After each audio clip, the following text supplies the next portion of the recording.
कि जिस वजह से ईरान के दो बड़े एयरपोर्ट को बंद करना पड़ा है। तेहरान का इमाम खुमैनी इंटरनेशनल एयरपोर्ट का एयर स्पेस बंद किया गया है। ईरान का मेहराबाद एयरपोर्ट से भी अगले आदेश तक उड़ानें रद्द कर दी गई हैं। दोनों एयरपोर्ट के बीच 40 किलोमीटर की दूरी बताई जा रही है। इस बीच एक और बड़ी खबर ईरान के दोस्त मुल्क यमन से अब आ रही है। यमन के हूती विद्रोहियों ने रेड सी में नाकेबंदी का ऐलान किया है। इजराइल के खिलाफ ये नौसैनिक नाकेबंदी का ऐलान किया गया है।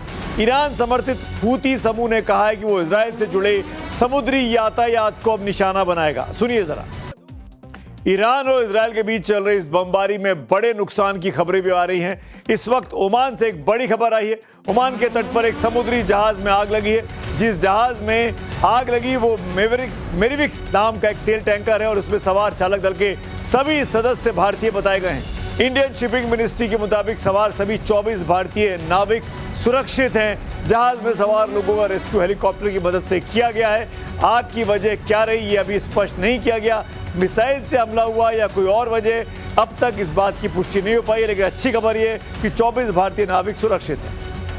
ईरान और इजराइल के बीच फिर से बड़े हिंसक तनाव का सीधा असर दुनिया भर में कच्चे तेल की कीमत पर भी पड़ा है। ताजा हमलों के बाद इंटरनेशनल मार्केट में क्रूड ऑयल 3% से ज्यादा आज में महंगा हो गया। ब्रेंट क्रूड की कीमत बढ़कर $96.75 प्रति बैरल पर पहुंच गई, जबकि अमेरिकी WTI तेल तो $93.89 प्रति बैरल पर पहुंच गया है। जबरदस्त इजाफा हुआ है। इधर ईरान ने मौजूदा सीजफायर उल्लंघनों के लिए सीधे अमेरिका को जिम्मेदार ठहराया है। ईरानी विदेश मंत्रालय के प्रवक्ता इस्माइल बघई ने कहा कि इलाके में इजराइल की सैन्य कार्रवाई को अमेरिकी नीतियों से अलग नहीं देखा जा सकता। बघई के मुताबिक इजराइल की हालिया मिलिट्री एक्शन को वॉशिंगटन का समर्थन हासिल है और यही वजह है कि संघर्ष फिर से बढ़ गया है। पश्चिमी एशिया में तनाव वाले हालात के बीच इस वक्त एक और बहुत बड़ा अपडेट आपको दे देते हैं। ये बड़ी खबर उत्तर कोरिया से आ रही है। दुनिया के सबसे ताकतवर मुल्कों में से एक चीन के राष्ट्रपति शी जिनपिंग 2 दिनों के दौरे पर प्योंगयांग पहुंच गए। नॉर्थ कोरिया के supreme leader Kim Jong Un ने खुद एयरपोर्ट पर चीन के प्रमुख जिनपिंग और उनकी पत्नी पेंग लियुआन का स्वागत किया है। तस्वीरें उसी वक्त की आप इस वक्त देख पा रहे हैं। 7 साल बाद जिनपिंग एक बार फिर से उत्तर कोरिया की राजधानी पहुंचे। इससे पहले जिनपिंग और किम जोंग की मुलाकात पिछले साल सितंबर में बीजिंग में हुई थी। जियोपॉलिटिकल एक्सपर्ट्स मानते हैं कि कोई भी चीनी नेता बिना किसी बड़े एजेंडे के प्योंगयांग का दौरा नहीं करता है। शी जिनपिंग का ये यात्रा पिछले महीने बीजिंग में अमेरिकी राष्ट्रपति ट्रंप और उसके बाद रूसी राष्ट्रपति पुतिन के साथ हुई उनकी बैक टू बैक समिट के ठीक बाद हो रही है। बहुत इंपॉर्टेंट ये यात्रा है। बताया जा रहा है कि जिनपिंग इस यात्रा के जरिए कोरियाई प्रायद्वीप पर चीन के दबदबे का मैसेज वॉशिंगटन तक पहुंचाना चाहते हैं। अमेरिकी राष्ट्रपति डोनाल्ड ट्रंप इस बीच पत्रकारों के तीखे और कड़े सवालों का सामना आपने देखा है, अपने अंदाज में करते रहे। कई बार आपने उनको देखा होगा कि वो जर्नलिस्ट को डांट देते हैं, अपमानित करते हैं, काफी एग्रेसिव अंदाज में रहते हैं। उनका एक और ताजा इंटरव्यू इन दिनों वायरल हो गया है। ईरान युद्ध, चुनाव में धोखाधड़ी जैसे गंभीर सवाल पर ट्रंप इतने गुस्से में इस इंटरव्यू में आ गए कि वो इंटरव्यू छोड़कर बीच में चले गए। ट्रंप ने न सिर्फ न्यूज चैनल को भ्रष्ट नेटवर्क बता दिया बल्कि इंटरव्यू बीच में छोड़ दिया। और इतने ही नहीं, जाते जाते डोनाल्ड ट्रंप ने चैनल का माइक्रोफोन अपने कोट से निकाला और जमीन पर पटक कर अपने जूतों से उसे मसल दिया। देखिए किस तरह सवालों को बीच में छोड़कर ट्रंप ने गुस्सा किया और बदतमीजी का मुजाहिरा किया। दरअसल ये इंटरव्यू NBC के शो मीट द प्रेस का एक हिस्सा था। इसमें होस्ट क्रिस्टिन विल्कर ट्रंप का इंटरव्यू ले रही थी। ये इंटरव्यू शुक्रवार को विस्कॉन्सिन के एक खेत में रिकॉर्ड किया गया था और रविवार को टेलीकास्ट किया गया। पूरे पीछे ट्रैक्टर घास के ढेर साफ दिखाई देते हैं। तेज बारिश और ऑडियो की समस्या के कारण बातचीत कई बार रोकनी पड़ी थी। बारिश इतनी तेज थी कि छत पर गिरती बारिश की आवाज अपने इंटरव्यू के दौरान सुनी भी होगी। हालांकि रविवार को विल्कर ने दर्शकों को बताया कि उन्होंने ट्रंप से बात की और ट्रंप ने फिर से इंटरव्यू देने पर अब सहमति जता दी है। अब बात करते हैं आज की एक और बड़ी स्टोरी की जिस पर बहुत ज्यादा चीजें वायरल हैं। OMG, oh my God, Ayodhya Ram मंदिर से जुड़ी इस खबर को सुनकर आप भी यही बोल पड़ेंगे।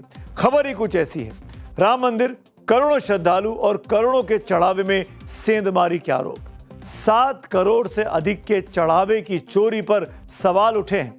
बड़े बड़े आरोप लग रहे हैं, लेकिन सच क्या है? गोस्वामी तुलसीदास ने भी रामचरितमानस में लिखा है, धर्म न दूसर सत्य समाना, आगम निगम पुरन बखाना। यानी सच के समान दूसरा धर्म नहीं है। ऐसे में जब सवाल रामलला के चढ़ावे में चोरी पर उठने लगे तब सच सामने आना और भी ज्यादा जरूरी हो जाता है। प्रभु श्री राम सिर्फ भगवान नहीं, उनका नाम भारतीय राजनीति शायद सबसे ज्यादा शक्तिशाली शब्द है।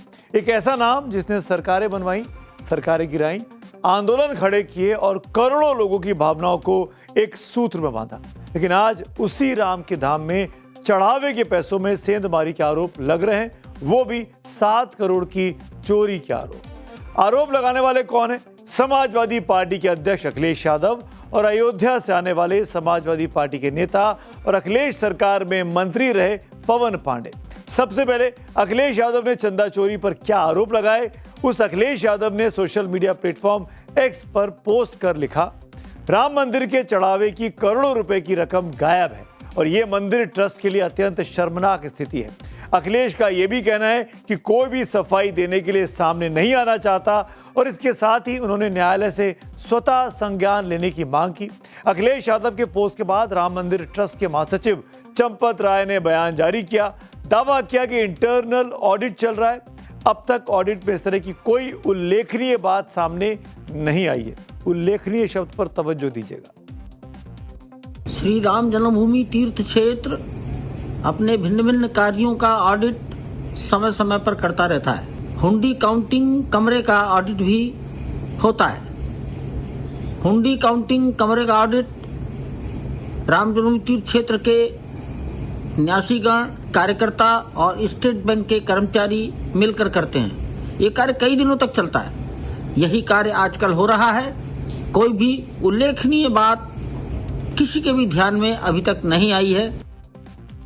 चंपत राय के इस बयान पर भी अखिलेश यादव ने तंज कसा। एक नया पोस्ट करके अखिलेश ने लिखा, स्पष्टीकरण ही स्पष्ट नहीं लगता है। लगता है ये उनके लिए हर हफ्ते की साधारण सी बात है और इतनी अधिक साधारण है कि ये उसे अब उल्लेखनीय भी नहीं मानते। चंदा चोरी के आरोपों पर अयोध्या में क्या है? इन दिनों राम मंदिर में रोज कितना चढ़ावा चढ़ता है? राम मंदिर में चढ़ावे की गिनती की क्या व्यवस्था है और क्या सच में करोड़ों के चढ़ावे पर किसी की नीयत डोली है? चंदा चोरी के आरोपों पर सूत्रों के हवाले से क्या बड़ी खबर मिली है? इन सब सवालों के जवाब जानने से पहले इन आरोपों की टाइमिंग पर गौर कीजिए। राजनीति में अक्सर सवालों से ज्यादा महत्वपूर्ण होता है सवाल पूछे जाने का समय। सोचिए, जिस राम मंदिर को भारतीय जनता पार्टी अपनी सबसे बड़ी वैचारिक उपलब्धि मानती है, जिस मंदिर को लेकर दशकों तक राजनीति हुई, उसी मंदिर में चढ़ावे की चोरी पर समाजवादी पार्टी समेत अब विपक्ष सवाल उठा रहा है। ऐसे में सवाल तो बनता ही है कि क्या सच में यह सिर्फ चंदा चोरी का मामला है या फिर 2027 के उत्तर प्रदेश चुनावों की तैयारी का प्रस्तावना भी है। पिछले कई दिनों से मामला पूरे अयोध्या फैजाबाद में चर्चा का विषय है। तो चर्चा अगर हो रही है तो कहीं ना कुछ तो आग लगी होगी, तभी धुआं उठा होगा।